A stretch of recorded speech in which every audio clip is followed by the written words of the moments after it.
Hello, this is the RPG Crawler, and it is time, once again, for another product review. This is another retro clone, so if you're tired of those, well, it is what it is. A project originally started under another name, BX Essentials, Old School Essentials is a BX retro clone produced by Necrotic Gnome that is available in two primary formats: a modular system of core rules, and then a rules tome that compiles all of the content from those books into one volume. This review will focus on the rules tome. As always, I will take a brief look at the general layout and build quality, give an overview of the system and its details, and then cover my thoughts on it overall at the end. Old School Essentials Rules Tome is available as both a hard copy from Necrotic Gnome's website or through Exalted Funeral for those of us stateside, as well as a PDF through DriveThruRPG. It includes all of the rules needed to play and run the game in one tome. Physically, the copy I got from Exalted Funeral is a nice, digest-sized hardcover running in at just under 300 pages, with a largely two-color interior with the occasional inline illustration and occasional full-color two-page spread, or often just a one-page spread on occasion. And it's honestly pretty nice in terms of weight and binding.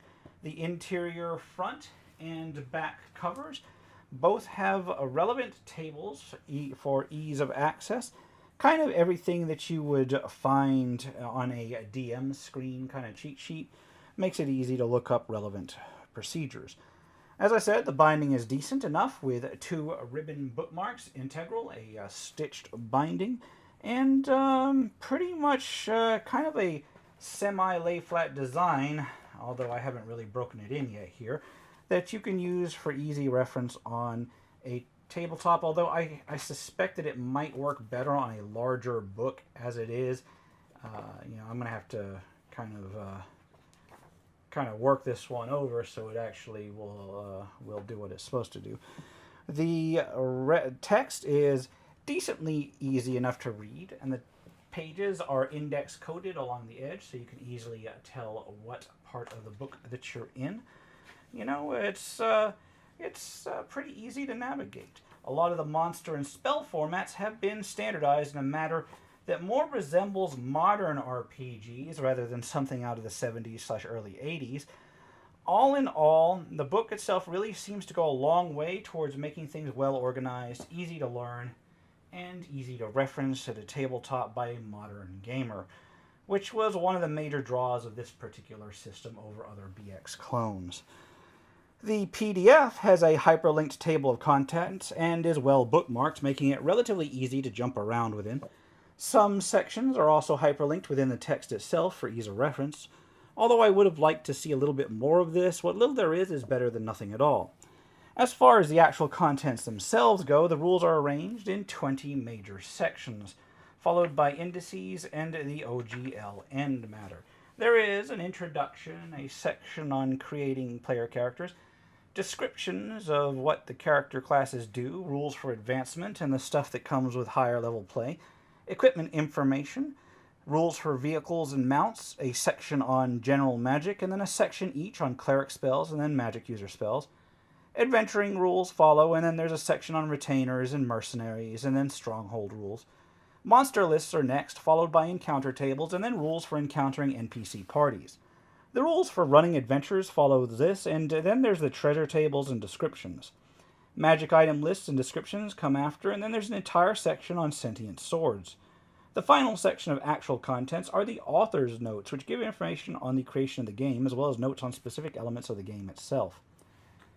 The introductory chapter details the guiding principles of the game and its design, that of a streamlined, rules-light, old-school game in a modular format, and then goes on with pretty standard information on role-playing games in general and the old-school gaming in particular, along with relevant references. The chapter goes on to discuss dice and game terminology, then covers what's included in this one volume, which basically consists of material from the 5-volume version into one core rule book.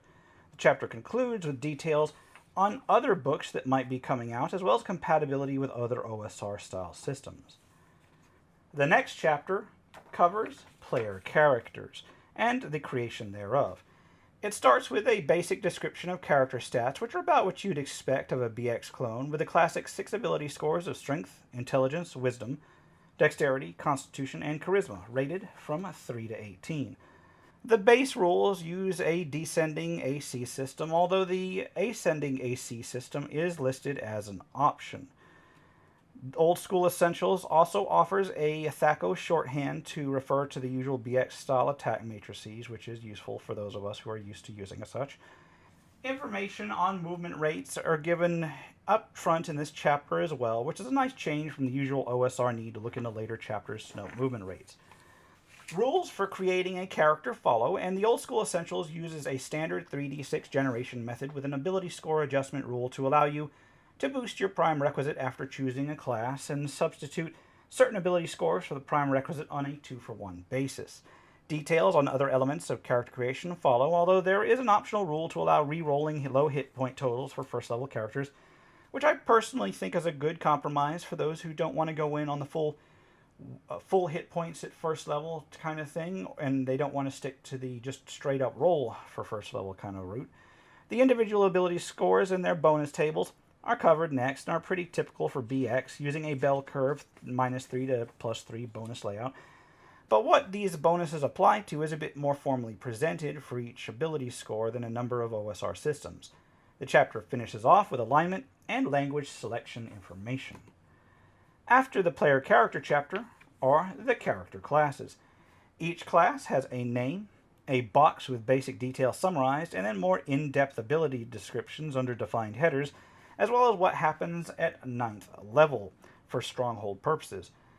There are experience progression tables with experience required, hit dice accrued, THACO, saving throws, as well as spells per level as appropriate. Some classes, such as clerics, may use additional tables for particular abilities such as turning. In Old School Essentials, these class abilities are well explained with most relevant details right in the class section without necessarily having to go ahead and look in other places in the rules for how they work, although more details may be found elsewhere, especially in regard to magic. Interestingly, the difference between room traps, which anyone can find, and treasure traps, for the sorts of traps you can find on treasure chests that only thieves can find, are formalized in this system, and the difference is gone into in the thief class. The class list includes cleric, dwarf, elf, fighter, halfling, magic user, and thief, using the demi-human as race class kind of style of BX. The 4 basic human classes, cleric, fighter, magic user, and thief, all have levels listed up to level 14, while the demi-human classes cap out a bit earlier. Dwarves at 12, elves at 10, and halflings at 8. If you're familiar with these classes from other OSR systems, they will be familiar to you here. The demi-human classes of dwarves and halflings are basically based off of weak fighters, while elves combine fighting with magic user spells.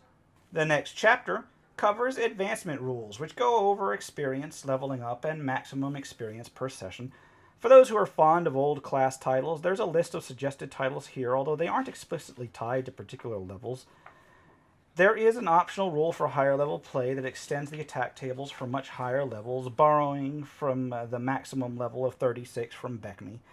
Considerations of wealth and inheritance are given in this short chapter, although with some brief descriptions of domains and hirelings given, it mostly refers you to rules later on in the book. The equipment chapter is close to par for OSR systems, having a list of adventuring gear and their costs, although specific use cases are given for some gear parts, from iron spikes to pools of oil. Other items are given a brief but useful description, and containers have actually had their carrying capacities added. Weapons and armor are again pretty standard for what you'd expect of an OSR system, and there is a weapon combat stat table that gives the damage dice for when the optional variable weapon damage rules are in use, since BX was actually the edition where damage was starting to change from simple 1d6s for everything to the system we know of today. The Vehicles and Mounts chapter follows almost seamlessly from the Equipment chapter and gives rules for both land and sea vehicles. The original rule set had rules for hull points and carrying capacity for ships, and Old School Essentials extends those rules for land-based vehicles such as wagons. The various rules for boarding and seaworthiness are given here as well, and beasts of burden are statted out here, all along with the appropriate encumbrance rules. The Magic chapter, which is next, covers learning, memorizing, and casting spells, and goes more into depth on selecting targets, concentrating on spells, and how spells interact with than the original rules did. It's actually pretty typical for your standard OSR system, with magic users memorizing spells from spellbooks and clerics simply obtaining them from their deity during prayer. There's also some discussion of deity disfavor for clerics, however, which is something that is overlooked many times in RPGs in general. Rules for spellbooks, replacing them and capturing them, are gone into in depth here, which is nice, and then there's magical research rules that have been gathered and clarified in this section. This is mostly information that was available in the original BX rules across various books, but it's nice to have them mentioned up and presented in one place here. The chapter concludes with a quick list of all of the cleric and magic user spells contained in the system. There's actually not all that many spells in Old School Essentials. Clerics only have 5 levels of spells, and magic users have 6, and there's no more than about a dozen spells in each level, not including reversible spells, which are basically treated as the same spell. Again, these lists are pretty standard for BX, although a couple have been added from other editions, usually AD&D, just to ensure that the lists are rounded out a bit for stuff that was really referenced as being present in BX, but gone over. The next 2 chapters are the cleric spells and then the magic user spells. These each go into detail on each spell, arranged by level. Each spell is given a title, a duration, a range, followed by a detailed description of what the spell does. This is about as detailed as the spells might have been in other BX clones, except that the specific effects are often given their own explicit definitions, and the formatting is similar to what you would expect of a modern RPG. If the spell is reversible, such as remove fear versus cause fear, the reversed version is listed within the description. In terms of power level, the spells are near identical in most instances to the original BX versions. The main benefit of the write-ups here in Old School Essentials versus the original is that they're easier to read and less ambiguous than might have been the case in the source material. The adventuring section that follows includes not only rules, but guidelines. The chapter opens by talking about party organization, giving tips on party composition, appropriate level ranges to adventure together with, and then gives details on some old school player roles, such as the party caller, the mapper, and so forth. These are roles that are largely unaddressed in modern games, but are rather useful for what they do. There's the standard information on time, movement, and weight, with OSE using the 10-second round, 10-minute turn division of time like classic BX, and a few optional encumbrance rules are given that lay out various scales of detail, whether you can decide you want simple encumbrance, no encumbrance, or detailed encumbrance. There's information on rolling ability checks and saving throws given, and OSE actually formalizes the optional ability check rule into a core rule. There's rules for death, item destruction, and healing, with no real death's door or negative hit point rule given. Rather, you just hit 0 and you die. Rules for handling various hazards and obstacles are here, including getting lost, starving, and when to check for wandering monsters, and then specific rules for handling dungeon adventure and exploration given, including a formal sequence of play for each turn in the dungeon. As per the classic rules, any character can technically listen at doors for noises or check for room traps, although not treasure traps, although thieves are generally better at these activities. Rules for wilderness and waterborne adventures follow, with similarly structured layouts. Nearly all of the information was in original BX rules, just usually spread out and more disorganized. The encounter sequence is detailed, including surprise, initiative, monster reactions, evasion, and so forth, with the evasion and pursuit rules specifically expanded for various situations in the dungeon, in the wild, or on the ocean. The combat system follows and details the combat sequence of the BX system in a clear, easily understandable format, including the basic attack rules, how to move within and outside of melee, what happens with the natural 1s and 20s, as well as optional rules regarding ascending armor and ease of use for that material. In the core rules, all PCs deal 1d6 damage with each attack, although variable damage options have become standard amongst RPGs in general, and as such are included in line. Optional combat rules are included, including attacking from behind, handling blindness and paralysis, but there's also some subdual rules. These are actually taken from and expanded from the classic rules for subduing a dragon, and now are just applied to any intelligent opponent, basically letting you beat people into submission. The morale rules are considered optional, but have been included here to include morale checks as well as hireling morale. Finally, there are combat tables for the various classes and monsters in the game. The hired help section is the next section, which includes the various rules for retainers and henchmen kind of things, including what classes and levels might be appropriate, how to handle their wages, how to hire them, how to divide up experience with them, loyalty rules, and so forth. Mercenaries and specialists are also covered in their own little sections here, which are basically non-adventuring NPCs that you can use to man strongholds and perform special services in town. The stronghold section is next, and actually it's pretty simple overall. It has some basics of managing a domain. Costs for various general structures are given, perhaps not as detailed as one might wish, but detailed enough to give a good idea of things. Likewise, only very general guidelines on domain management are given, as it's up to the GM to figure out how domains work in their world. The monster chapter opens with a detailed description of each of the in-game statistics involved with the monster write-ups, with the monster stats following, arranged alphabetically. These stats themselves are pretty standard for OSR systems, although the stats are arranged in blocks more similar to what you might see in a modern system, as I mentioned before. Each monster has a name, a brief description, and then the main stat block. This stat block has AC, hit dice, average hit points, number of attacks and damage, plus special attacks, THAC0, movement, saving throws, listed as individual saves rather than duplicating a class and level as might have been in the original versions, morale rating, alignment, experience value, number appearing, and then treasure type. Under the stat block comes information on special abilities, special attacks, but also any other special notes that the monster might need. These are listed almost like you'd expect of special abilities in a 5th edition style block. As for the monster selection itself, it's mostly a subset of stuff available in the BX core books, minus some that are clearly intellectual property and thus protected, although there are a couple of those that appear with their names changed and with, generic enough designs. The included monsters do contain a couple of monsters that were BX only and didn't appear in later editions, and there's a few NPC types that are given their own stat block styles as well, such as acolytes and veterans. The selection isn't massively extensive, but is pretty well rounded and at least enough to run a decent campaign with. The fact that the stats are pretty standard BX stats, despite the differences in visual layout, means that you can adapt any of the OSR BX power scale monsters to the system rather easily. A chapter on encounter tables is next, and basically covers how to roll on them in general encounter tables for various dungeon levels and wilderness areas in various terrain. Since some of these tables include encounters with NPC parties or individual NPCs, the next chapter actually covers generating NPCs for various adventuring parties randomly, as well as randomly generating the basics of strongholds that you might quote-unquote randomly encounter in the wilderness.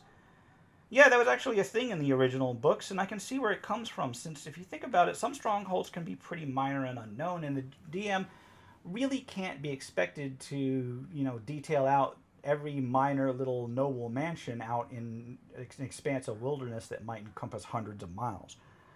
The next main section is on running adventures and consists of the GM's rules and tips.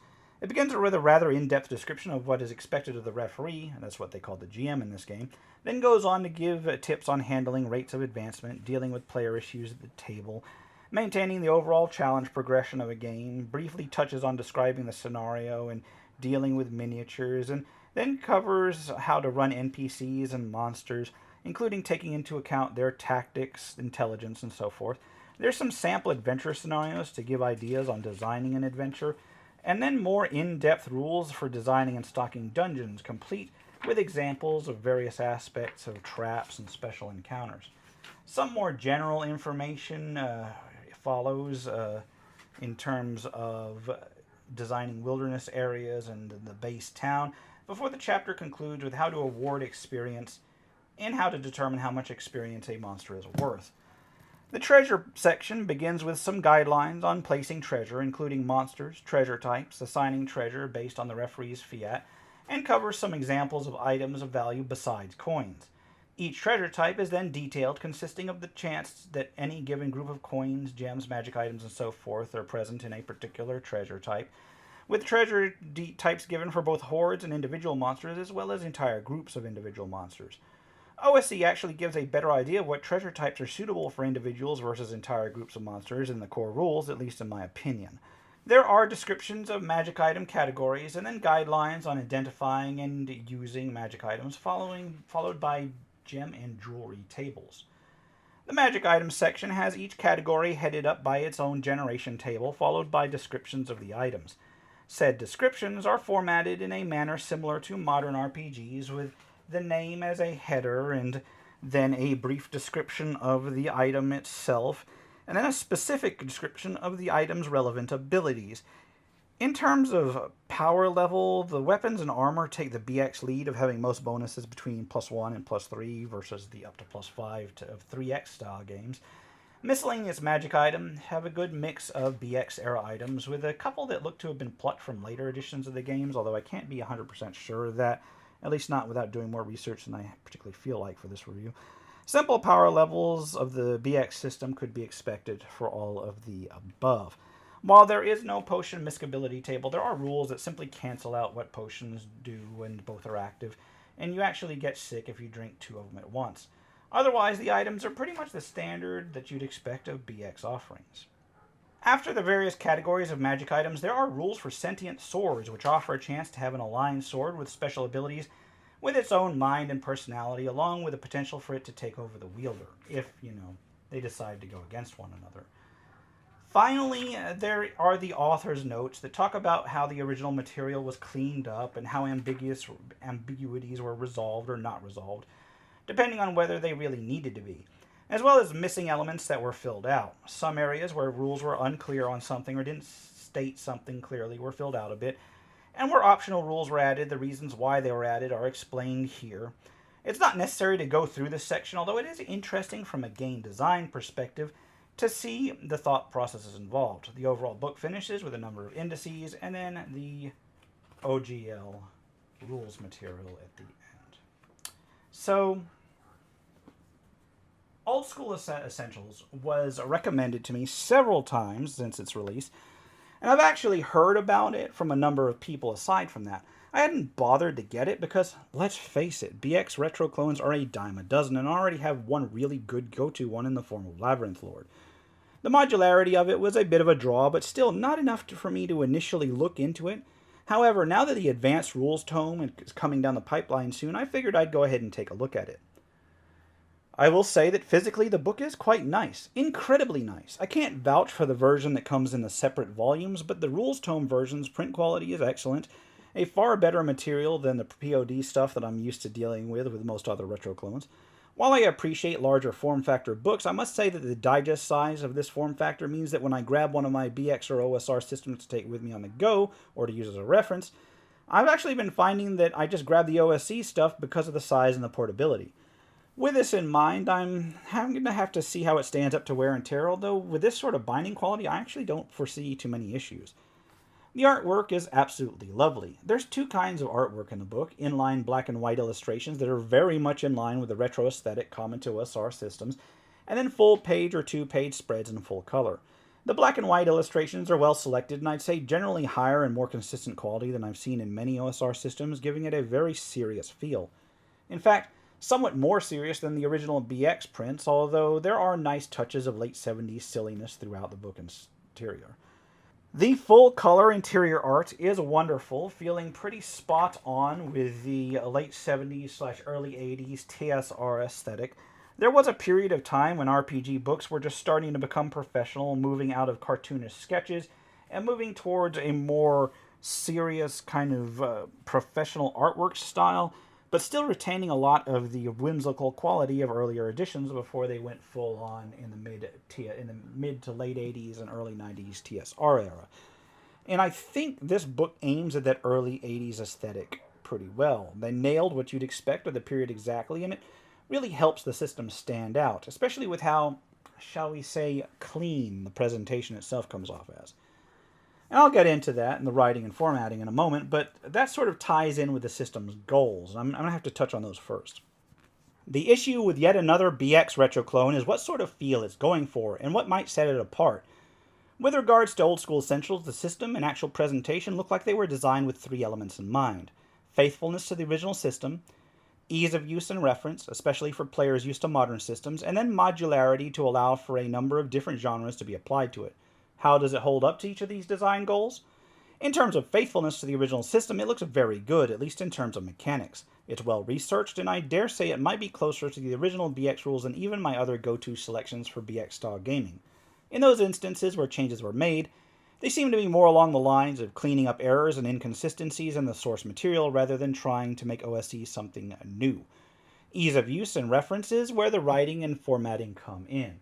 The book is well written with clear, unambiguous presentation. The formatting takes advantage of the experience of decades in presenting information, and the more modern, formal method of presenting exploration and combat sequences, monster stats, magic items, and so forth makes them much easier to reference at a glance. Although admittedly, most BX-style games are pretty simple to begin with. The organization is impeccable, with nearly everything in its logical, highly indexed place. The system book itself is a useful reference even if you're actually running another BX system. The effect this has is to make the system seem more generic. It doesn't necessarily have its own feel unless a reference book is a feel. And honestly, that actually has its own benefits in a way. Finally, there's the modularity of the system, evidenced by the upcoming Advanced Genre Tome. The Advanced Genre rules sit on top of the core system and effectively transform it into an AD&D-esque sort of game. I've seen other offerings that add other genres on top of the core BX rules presented in Old School Essentials system by other authors, and I gotta be honest, just seeing those, gives me some hope. The clear formatting, the ease of reference, it all contributes to this modularity. Overall, Old School Essentials manages to meet all of its three design goals expertly. I can't argue with that. Does that make it a good system, though? Well, it's BX, and BX is a great system for exactly what it is. Does Old School Essentials merit all the hype that I heard of it? I hesitate to say not really. But I'm going to go ahead and say it. Not really, unless you're talking about the two things that OSC excels at. Presentation and organization. It doesn't bring anything new to the table, by definition, because it's trying to be very, very faithful to the original rules. But besides those two things, it doesn't need to. A lot of OSR systems seek to mimic the spirit and feel of a particular old school system, but each has its own identity. When you're running Swords and Wizardry, the writing and quirks make it feel like Swords and Wizardry rather than another 0th edition clone. When you're running Blueholme, it feels like you're genuinely running Blueholme, not just the Holmes edition.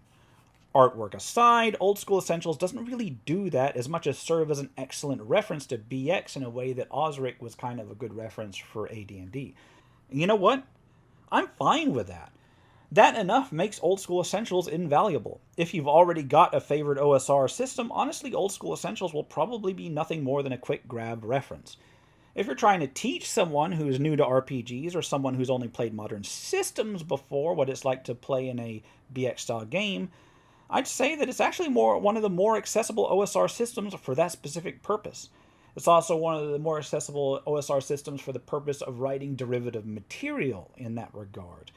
I personally still prefer Labyrinth Lord for actual play, but if I had to grab a system to persuade some people to try OSR stuff, I think Old School Essentials has just barely squeaked out my prior top choice for that. In fact, I think I'm going to try to use it to get my 5th edition group to play something using the BX systems pretty soon. Anyway, I think I'm going to call it here at that. I'll go ahead and put links to where you can pick it up below. This has been the RPG Crawler with my review of Old School Essentials. If you like what you've seen, remember to leave a like, comment if you got any feedback, and subscribe for more RPG content, both tabletop and computer. Until next time, take care and goodbye.